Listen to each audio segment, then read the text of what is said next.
নিয়ে তার মনে এক গভীর आप लोग को मेरे वीडियो अच्छा लगे तो वीडियो को लाइक करो, चैनल को सब्सक्राइब करो। দাপর যুগ শেষের পথে, আর কালযুগের ছায়া ধীরে ধীরে পৃথিবীর ওপর পড়তে শুরু করেছে। এই আগত যুগে মানুষ কেমন হবে? ধর্ম থাকবে তো? সত্য টিকে থাকবে তো? তিনি ভাবতে লাগলেন। এই চিন্তায় অস্থির হয়ে উঠলেন যুধিষ্ঠির। ঠিক করলেন যে তার 4 ভাই ভীম, অর্জুন, নকুল আর সহদেবকে সঙ্গে নিয়ে যাবেন দ্বারকা শ্রীকৃষ্ণের কাছে পরামর্শ নিতে। অর্জুন এগিয়ে এসে বললেন, হে দাদা, এত চিন্তিত কেন? কোনো শত্রু কি হস্তিনাপুরের দিকে এগোচ্ছে? বলুন, আমি একাই তাদের শেষ করে দেব। তখন যুধিষ্ঠির এক দীর্ঘ নিঃশ্বাস ফেলে বললেন, না অর্জুন, আমার ভয় বাইরের কোনো শত্রুকে নিয়ে নয়, আমার ভয় সেই সময়কে নিয়ে, যে সময় ধেয়ে আসছে আমাদের দিকেই, কলিযুগ। ভীম বললেন, দাদা, আপনার কণ্ঠে যে ভয় আমি শুনছি সেটা আমাদের মাঝেও অস্থিরতা তৈরি করছে। বলুন, ঠিক কি আসছে সামনে? যুধিষ্ঠির এবার গম্ভীর হয়ে বললেন, ভীম, সময়টা খুব কঠিন আসতে চলেছে। মানব জাতি, ধর্ম, সততা সবকিছুই এক ভয়াবহ পরীক্ষার মধ্যে দিয়ে যাবে। এই পরিস্থিতিতে শুধু একজনই আমাদের পথ দেখাতে পারেন, ভগবান শ্রীকৃষ্ণ। অর্জুন বললেন, হ্যাঁ দাদা, আপনি ঠিক বলছেন, এই সময়ে একমাত্র শ্রীকৃষ্ণই আমাদের সঠিক পথ দেখাতে পারেন। ভীমও বললেন, আপনি যেদিকে যাবেন আমরা সেখানেই যাব, চলুন আমরা সবাই দ্বারকায় যাই। এইভাবে 5 পাণ্ডব রওনা হলেন দ্বারকার দিকে শ্রীকৃষ্ণের আশীর্বাদ পাওয়ার আশায়। দীর্ঘ পথ পেরিয়ে তারা পৌঁছালেন সেই পবিত্র শহরে দ্বারকায়। আর সেখানে ভগবান শ্রীকৃষ্ণ নিজেই এলেন সামনে, উষ্ণ হাসি আর খোলা হৃদয়ে স্বাগত জানাতে। যুধিষ্ঠির নত হয়ে প্রণাম করলেন শ্রীকৃষ্ণকে। কণ্ঠে ছিল ভক্তি, চোখে ছিল প্রশ্ন। হে কেশব, আপনাকে বারবার প্রণাম, আপনি অনন্ত জ্ঞানী, সর্বশক্তিমান। হে কেশব, আমার মনে একটা গভীর প্রশ্ন জেগেছে। দাপর যুগ প্রায় শেষ, কলিযুগের ছায়া স্পষ্টভাবে পৃথিবীর ওপর নেমে এসেছে। এই আগত যুগে মানুষ কেমন হবে? তাদের স্বভাব, আচরণ, চিন্তা, কর্ম সবকিছুই কিভাবে বদলাবে? আর সবচেয়ে বড় কথা, এই যুগে কি এখনো মোক্ষের পথ খোলা থাকবে? মানুষ কি করলে মুক্তি পেতে পারে? শ্রীকৃষ্ণ হালকা হেসে বললেন, হে ধর্মরাজ, তোমার প্রশ্ন খুবই যুক্তিসঙ্গত। তবে কলিযুগকে শুধু বলে বোঝানো যাবে না, তাকে দেখতে হবে, অনুভব করতে হবে। আমি যদি তোমাকে এখনই সব বলে দিই তবে সেটা হবে শোনার মতো এক তথ্য, কিন্তু তুমি যদি তা নিজে অনুভব করো তবে সেটা হবে তোমার চেতনার পরিবর্তন। যুধিষ্ঠির বললেন, হে মাধব, আপনি যেই অভিজ্ঞতার কথা বলছেন সেই পরীক্ষার জন্য আমাদের কি করতে হবে? শ্রীকৃষ্ণ বললেন, তোমাদের প্রত্যেককে যেতে হবে এক বনের ভিন্ন ভিন্ন দিকে, ঘন, রহস্যময় আর ভয়ানক বনভূমির দিকে। সেই বনে এমন কিছু ঘটবে যা অবিশ্বাস্য, অদ্ভুত, ভয়ঙ্কর, আর সেগুলোই তোমাদের চোখ খুলে দেবে। সেই অভিজ্ঞতার মধ্যে দিয়েই তোমরা বুঝতে পারবে এই কলিযুগ মানুষের জীবনে ঠিক কিভাবে ছায়া ফেলবে, ধর্ম, সম্পর্ক, আত্মা সবই কিভাবে ভেঙে পড়বে। যুধিষ্ঠির মাথা নোয়ালেন, বললেন, হে কেশব, আপনি যেদিকে যেতে বলবেন আমরা সেদিকেই যাব, আপনার আদেশই আমাদের পথ। শ্রীকৃষ্ণ বললেন, তোমরা সবাই সামনের এক বনের চারিদিকে রওনা দাও। সেই সব বনে চোখ রাখো, কিছু অস্বাভাবিক, কিছু অশুভ, কিছু ভয়ঙ্কর কিছু যদি দেখতে পাও তা আমায় জানাও। তোমাদের দেখা ও বোঝার মধ্যে দিয়েই আমি তোমাদের সামনে তুলে ধরব কলিযুগের গভীরতম রহস্য। এইভাবেই পাণ্ডবরা প্রস্তুত হলেন। তারা রথ থেকে নেমে এক এক করে হাঁটা শুরু করলেন ভিন্ন ভিন্ন দিকে গভীর অরণ্যের পথে। সেই বনের পরিবেশ একদিকে শান্ত, অন্যদিকে কেমন অদ্ভুত। পাখিরা অদ্ভুত শব্দে ডাকছে, আকাশ যেন ভারী হয়ে উঠেছে। পাণ্ডবরা ছড়িয়ে গেলেন চারদিকে, কারণ তাদের লক্ষ্য একটাই, বেশি করে অভিজ্ঞতা অর্জন করতে হবে, তবেই ভবিষ্যৎ সম্পর্ককে তত বেশি স্পষ্ট ধারণা পাওয়া যাবে। চারদিকে পাণ্ডবরা ছড়িয়ে পড়েছেন। প্রকৃতি তখন থেমে নেই, বরং একের পর এক অদ্ভুত দৃশ্য তৈরি করে দিচ্ছে। কলিযুগের সেই ভবিষ্যৎ রূপ যা চোখে দেখা যায় কিন্তু সহজে বোঝা যায় না। যুধিষ্ঠিরের অভিজ্ঞতা। যুধিষ্ঠির ধীরে ধীরে পা রাখলেন ঘন অরণ্যে। সামনে দেখা গেল এক বিশাল হাতি, কিন্তু তার ছিল 2টি শুঁড়। সে তার 2 শুঁড় দিয়ে গাছপালা একের পর এক উপড়ে ফেলছে, ধ্বংস করছে সবকিছু। সেই দৃশ্যের সামনে দাঁড়িয়ে যুধিষ্ঠির ভাবলেন, এটা কি দেখাচ্ছে আমাকে? এক অদ্ভুত শক্তি যা দ্বিগুণ হয়ে সবকিছু ধ্বংস করছে। অর্জুনের অভিজ্ঞতা। অর্জুনের সামনে ছিল এক মনোরম অরণ্য, পাখিদের ডাক, বাতাসের শব্দ, প্রকৃতি যেন তাকে স্বাগত জানাচ্ছে। হঠাৎই তিনি দেখলেন এক বিশাল পাখি, তার ডানায় লেখা রয়েছে বেদের রচনাগুলি। সেই পবিত্র পাখি মৃত প্রাণীর মাংস খাচ্ছে। অর্জুন থমকে গেলেন, মনে প্রশ্ন জাগল, এ কেমন দৃশ্য? পবিত্র জ্ঞান আর অপবিত্র ভোজন একসাথে। ভীমের অভিজ্ঞতা। ভীম এলেন সবুজ চারণভূমিতে। শান্ত পরিবেশ, গরুর পাল, যেন কিছুই ঘটছে না। তিনি দেখলেন এক গাভী, জন্ম দিলেন একটি ছোট্ট বাছুর। ভীম মনোযোগ দিয়ে দেখছেন, কিন্তু হঠাৎই গাভী শুরু করলো বাছুরটিকে চাটতে, এতটাই জোরে যে বাছুরের গায়ে রক্ত বেরিয়ে এলো।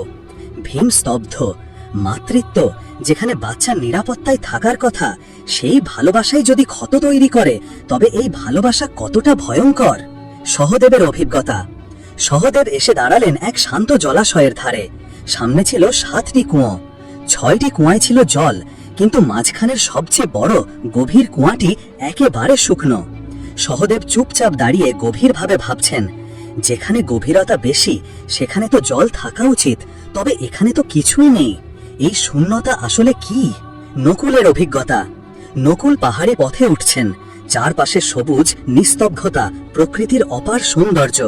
হঠাৎই এক বিশাল পাথর গড়িয়ে আসতে শুরু করলো। সে তার পথে থাকা সব বড় গাছ উপড়ে ফেলছে। কিন্তু যখন সেই পাথরটি পৌঁছালো একটি ছোট্ট গাছের সামনে, পাথরটি থেমে গেল। নকুল স্তব্ধ হয়ে গেলেন। বড় গাছগুলো সব কিছু তো ভেঙে গেল, কিন্তু এই ছোট্ট গাছটা টিকে গেল কিভাবে? সবাই ফিরে এলেন। এই 5টি অভিজ্ঞতা হাতে নিয়ে পাণ্ডবরা ফিরে এলেন শ্রীকৃষ্ণের কাছে। পাণ্ডবদের অভিজ্ঞতা ও শ্রীকৃষ্ণের ব্যাখ্যা। কলিযুগের প্রতিচ্ছবি। যুধিষ্ঠির প্রথমে নিজের অভিজ্ঞতা ভাগ করে নিলেন। হে প্রভু, আমি দেখেছি এক 2 সুরবালা হাতি, যে 2 দিক দিয়ে গাছ উপড়ে ফেলে দিচ্ছে। শ্রীকৃষ্ণ মৃদু হেসে বললেন, হে ধর্মরাজ, তুমি যা দেখেছ তা ভবিষ্যতের শাসকের প্রতীক। এই হাতির 2 সুর হল তাদের দ্বৈত চরিত্র।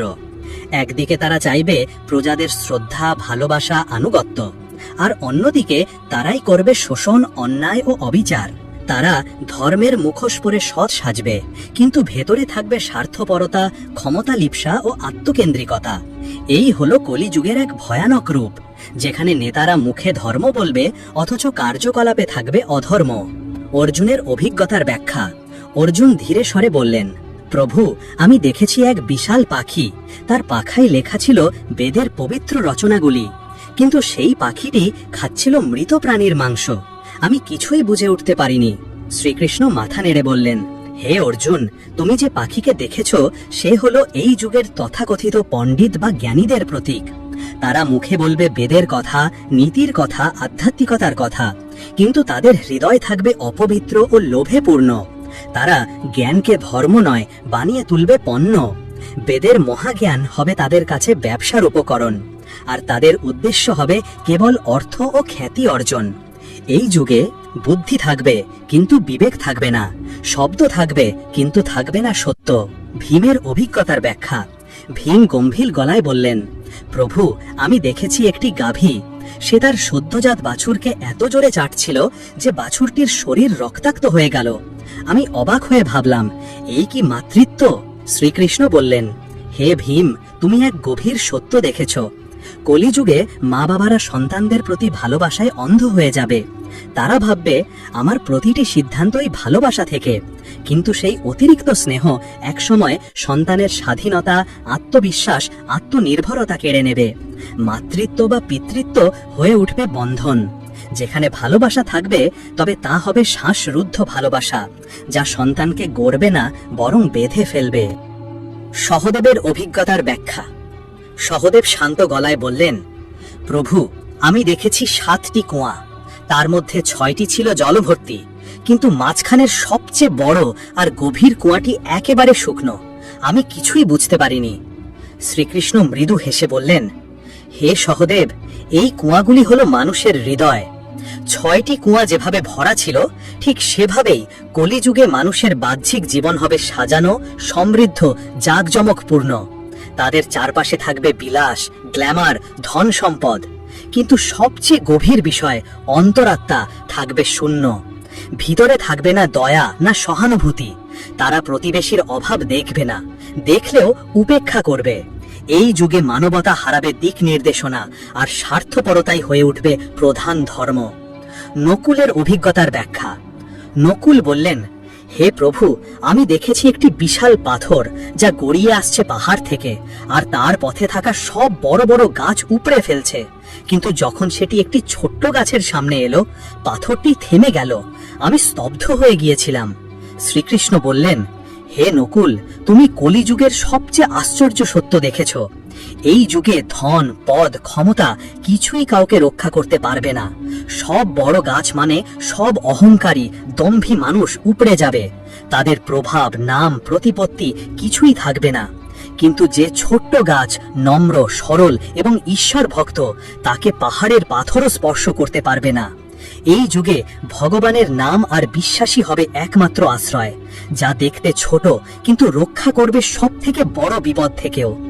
এইভাবে পাণ্ডবরা প্রত্যেকে জেনে গেলেন, কলিযুগ কেবল একটা সময় নয়, এটা এক ভয়ঙ্কর মনোবৃত্তি, যা মানুষের চরিত্র, সমাজ এবং আত্মার ওপর রেখে যাবে গভীর ছাপ।